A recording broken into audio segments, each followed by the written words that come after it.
To all बच्चों। आज हम पाठ 4 पढ़ेंगे जिसका नाम है महाजन का कर्ज। तो यहाँ पर 2 शब्द दे रखे हैं, महाजन और कर्ज। तो महाजन का कर्ज है ना, महाजन का अर्थ होता है जो बनिए की दुकान होती है जिनसे हम किराना वगैरह लेते हैं, जो हमें कर या उधार कुछ देते हैं, है ना, क्योंकि किराने से हम कुछ उधार भी लेते हैं। तो उधार का अर्थ होता है कर्ज, या कर्ज का अर्थ होता है उधार। मतलब हमें ज़रूरत पड़ने पर हम किसी से वो सामान या पैसे कुछ ले लेते हैं जिन्हें हमें बाद में चुकाना होता है ना, तो उसे क्या कहते हैं, कर्ज कहते हैं। तो ये पाठ उसी पर आधारित है ना, महाजन का कर्ज। मतलब कि महाजन से जो कर्ज लिया था या जो उधार लिया था उस पर आधारित ये पाठ है। तो आइए हम देखते हैं पाठ। बहुत समय पहले की बात है, वनवासी लोगों के क्षेत्र में भयंकर अकाल पड़ा। पेड़ पौधे सूख गए, जानवर चारा न मिलने से दम तोड़ने लगे, चारों ओर त्राही त्राही मचने लगी, है ना। एक गांव था, वहाँ पर वनवासी लोग रहते थे, है ना। और वहाँ पर एक समय भयंकर अकाल पड़ा, मतलब पानी नहीं गिरने से वहाँ पर पेड़ पौधे सूखने लगे। जब पानी नहीं मिलेगा तो पेड़ पौधे भी सूख जाएंगे, और अगर पेड़ पौधे सूख जाएंगे तो जानवरों को खाने के लिए चारा नहीं मिलेगा। तो जानवरों को जब खाना नहीं मिला तो वो भी तड़प कर मरने लगे, और चारों ओर लोगों में अफरा तफरी मच गई। मतलब सब घबराने लगे संकट की घड़ी में, और सब त्राही त्राही करने लगे, है ना। लोगों ने भगवान से प्रार्थना की। ऐसे समय में फिर एक ही आस होती है, भगवान। और सब लोगों ने मिलकर फिर भगवान से प्रार्थना की। भगवान ने उस क्षेत्र के महाजन से वनवासियों की सहायता करने के लिए कहा। जब लोगों ने भगवान को याद किया तो भगवान वहाँ पर आए, और उन्होंने जो उस गांव में जो महाजन था, जो सामान बेचने वाला था, बनिया, है ना, उसके पास गए भगवान और महाजन से बोले। फिर महाजन ने कहा, भगवान, जब अनाज बहुत पैदा होता है तब ये लोग उसकी तनिक भी चिंता नहीं करते, बताइए अब अनाज उनकी चिंता क्यों करें। ऐसा होता है ना, जब हमारे पास बहुत सारा साधन आ जाता है, बहुत सारी चीज़ें आ जाती तो हम उनकी परवाह नहीं करते हैं। तो वो बनिया भी इसी तरह से बोल रहा है कि जब इनके पास खेतों में खूब अनाज पैदा होता है तो ये उसकी ठीक से देखरेख नहीं करते हैं और उसे बर्बाद करते हैं, लेकिन जब अकाल पड़ता है तो फिर आ जाते हैं मुझसे कर्ज लेने के लिए। तो अब आप ही बताइए। फिर भगवान से कहता है कि आप ही बताइए अब अनाज इनकी चिंता क्यों करें, है ना, मतलब मैं इनकी चिंता क्यों करूँ अब। फिर आगे, हाँ तुम ठीक कहते हो, परंतु तुम्हारे पास भंडार में काफ़ी अनाज है, तुम्हें संकट के इस समय में इन लोगों की सहायता करनी चाहिए। भगवान उस महाजन से क्या कहते हैं कि हाँ तुम ठीक कह रहे हो कि जो इन्होंने किया वो गलत किया, लेकिन फिर भी तुम्हारे पास इतना अनाज है, तुम सक्षम हो, तुम इनकी सहायता कर सकते हो, तो तुम्हें इन वनवासी लोगों की सहायता करनी चाहिए। ऐसा भगवान ने महाजन से कहा। भगवान आपका आदेश सिर माथे पर। भगवान ने जो महाजन से कहा तो महाजन ने फिर क्या कहा कि भगवान आप जो कह रहे हैं आपका आदेश सिर माथे पर, परंतु मैं तो महाजन हूँ, 4 पैसे अधिक मिल लेंगे तो बेच दूंगा। बनिए की तो आदत होती है कि उसे मुनाफा या फ़ायदा होता है तभी वो कोई काम करता है, ऐसे मुफ्त में तो वो बांटता नहीं है। तो भगवान से भी ऐसे ही कहते हैं कि भगवान अगर मुझे कुछ अधिक पैसे मिलेंगे तो मैं इन्हें उधार देने के लिए या कर्ज देने के लिए तैयार हूँ, मैं इन्हें अनाज दे सकता हूँ। अब आप इन लोगों को अनाज देने के लिए कर्ज चाहते हैं तो मेरी बही में हस्ताक्षर कर दीजिए और कर्ज ले लीजिए। वो भगवान से कहता है महाजन कि अगर आपको इनकी सहायता के लिए कर्ज चाहिए, मतलब उधार चाहिए, मैं मुफ्त में तो नहीं दे सकता हूँ लेकिन उधार ज़रूर दे सकता हूँ। तो उसके लिए, उधार देने के लिए आपको क्या करना पड़ेगा कि मेरी जो बही खाता है उसमें आपको हस्ताक्षर मतलब साइन करनी पड़ेगी कि हाँ मैंने इनसे, महाजन से उधार लिया है ना, ताकि बाद में उसे चुकाना भी ज़रूरी होता है ना। महाजन ने भगवान के आगे बही फैलाते हुए कहा। महाजन ने भगवान के सामने बही रख दी, जिसमें हिसाब किताब लिखा जाता है उसे बही कहते हैं ना, कि किसने कितना उधार लिया है, किसने आज क्या सामान लिया, ये सारा लेखा जोखा हिसाब रहता है, उस चीज़ को बही कहते हैं ना। आपने देखा होगा किराना की दुकानों में या कहीं पर भी किसी भी दुकान में आपको बिल देते हैं या कुछ भी सामान लेते हैं तो आपसे पूछते हैं कि आपका नाम क्या है ना। ये सारा हिसाब किताब उनके पास लिखा होता है, उस चीज़ को क्या कहते हैं, उस किताब को बही खाता कहते हैं, है ना। आगे, ठीक है कर्ज दे दो परंतु लोगों को अभी अनाज दो, भगवान बोले। भगवान ने क्या कहा कि ठीक है आप मुफ्त में नहीं दे सकते तो आप मुझे कर्ज के रूप में ही दे दो, लेकिन इन लोगों को अनाज ज़रूर दे दो। महाजन ने लिखा पड़ी की और भगवान के हस्ताक्षर करवाकर भंडार खोल दिया। अकाल के मारे लोगों को भूख की तड़प से कुछ छुटकारा मिला और उनके प्राण बच गए। जब भगवान ने उसकी बनिए की है ना या महाजन की बही में हस्ताक्षर कर दिए तो उस बनिए ने भी अनाज के भंडार खोल दिए और जो अकाल पीड़ित जो वनवासी लोग थे उन्हें अनाज से कुछ राहत मिल गई है ना और उनकी जान बच गई। आगे अगले वर्ष बरसात का मौसम आया। बादलों ने आकाश में पूरा अवधम मचाया परंतु वे बरसे नहीं। मौसम फिर सूखा ही रहा। अगले साल फिर ऐसा ही हुआ। बादल तो गरजे लेकिन बरसे नहीं, सिर्फ गरज कर वापस चले गए है ना। तो उस साल भी सूखा ही रहा वहाँ पर। लोगों ने फिर भगवान से प्रार्थना की। भगवान ने फिर महाजन से कहा। महाजन ने फिर कर्ज देकर गोदाम खोल दिया। अगले साल भी ऐसे ही हुआ। महाजन से फिर भगवान ने कर्ज लिया है ना। लोगों ने प्रार्थना की कि भगवान इस साल भी बारिश नहीं हुई, फिर खाने पीने का अकाल पड़ गया है, अब हम क्या करें। तो फिर भगवान ने महाजन के पास जाकर फिर से कर्ज मांगा। तो फिर से भगवान के हस्ताक्षर मांग करवा के उस साल के और फिर से उन्हें अनाज दे दिया, कर्ज दे दिया भगवान को है ना। इस बार उन्होंने कर्ज के साथ ब्याज की भी बात की और बही में दर्ज कर ली है ना।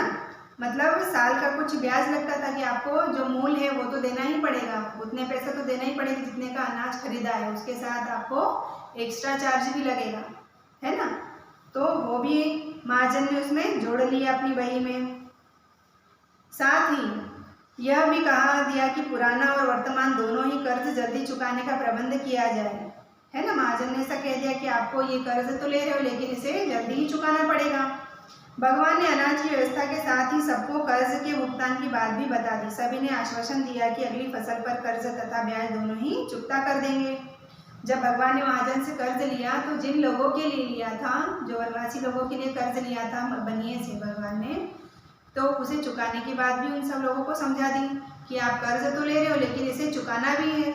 ऐसा नहीं कि सिर्फ लेकर भूल जाओ, आपको इसे चुकाना भी पड़ेगा है ना। तो सब लोगों ने आश्वासन दिया भगवान को कि हाँ ठीक है, हम इस साल बारिश नहीं हुई लेकिन अगले साल तो होगी और जब अच्छी फसल होगी तो हम बनिए का सारा कर्जा उतार देंगे है। अब वनवासी तीसरे वर्ष अच्छी वर्षा और अच्छी फसल की प्रतीक्षा कर रहे थे परंतु इंद्र देवता बादलों से कह दिया था कि वनवासियों के क्षेत्र में थोड़ी बहुत वर्षा ही करें। बादलों ने वैसा ही किया और वह क्षेत्र फिर से अकाल की पकड़ में बना रहा। अगले साल फिर लोग बारिश की प्रतीक्षा करने लगे लेकिन इंद्र देवता ने क्या कह दिया था बादलों से कि वनवासी क्षेत्र में थोड़ा ही बरसे है ना, ज़्यादा नहीं बरसे। अगर ज़्यादा बरसते तो अच्छी फसल आ जाती लेकिन इंद्र देवता तो उनसे नाराज थे। तो उस साल भी बादल नहीं बरसे और बारिश अच्छे से नहीं हुई तो फसल भी अच्छे से नहीं हुई। तो उस साल भी अकाल घोषित हो गया वो क्षेत्र।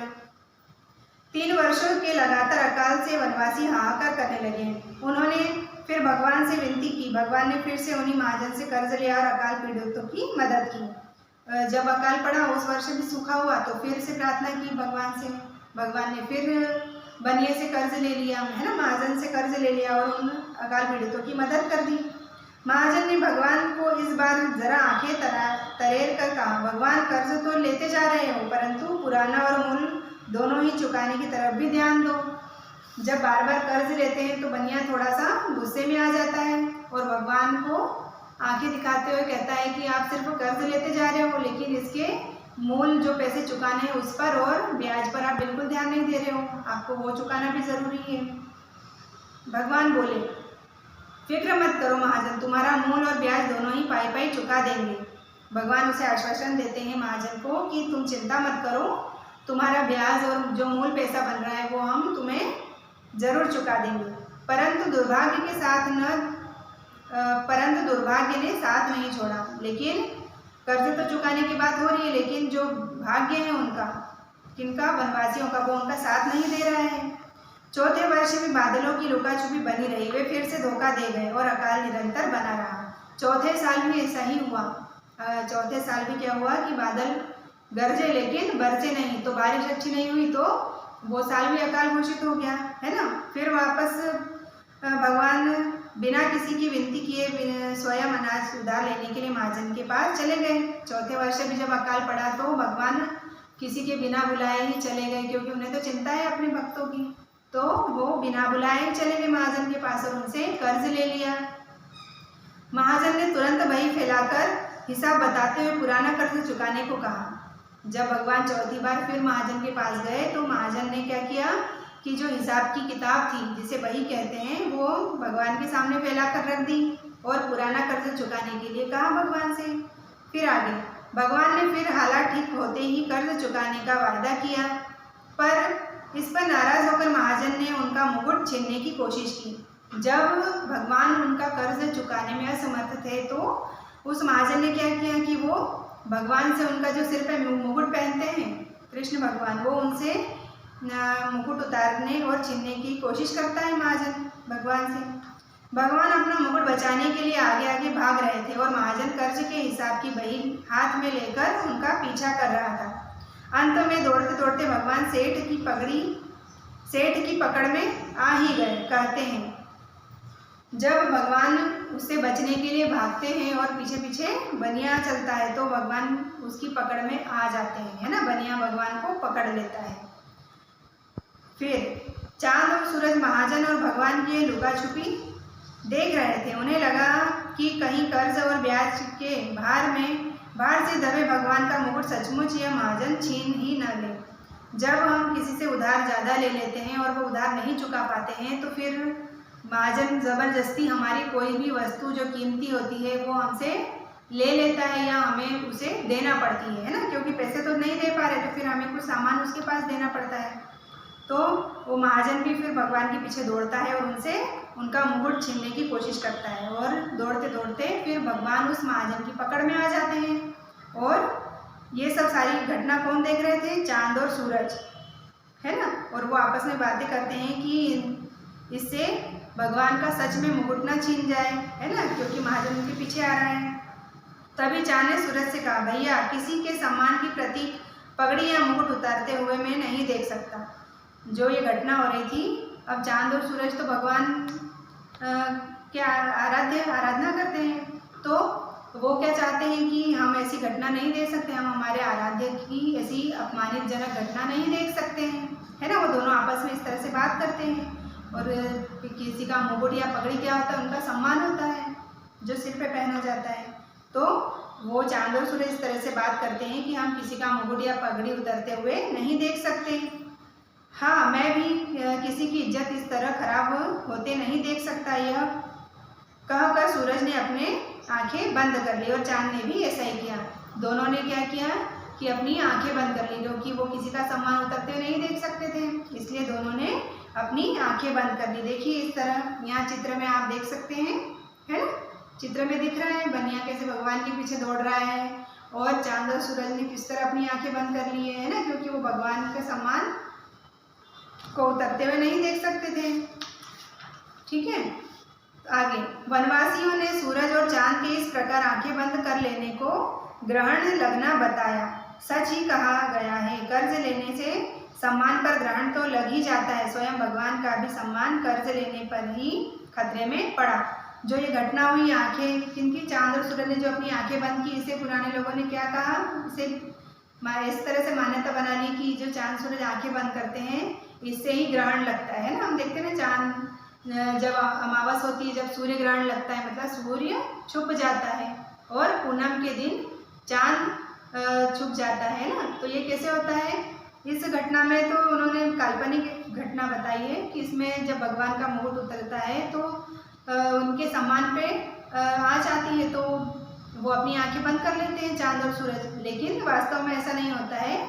ये घटना चांद और सूरज की जो छुपने की होती है, ये ग्रहण जब सूर्य और पृथ्वी और चंद्रमा ये तीनों एक रेखा में आ जाते हैं तो सूर्य ग्रहण लगता है, क्योंकि उन पर छांव पड़ती है ना चांद की, तो सूरज ढक जाता है तो सूर्य ग्रहण होता है। और जब पृथ्वी के बीच में, चांद के बीच में पृथ्वी आ जाती है तो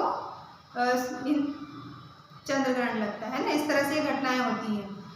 तो ये काल्पनिक पार्ट था, तो आप इसे अच्छे से सुनिए, वीडियो को देखिए और समझिए, है ना। अब हम इसकी बैक एक्सरसाइज कल करेंगे। ठीक है, आज के लिए इतना ही, धन्यवाद।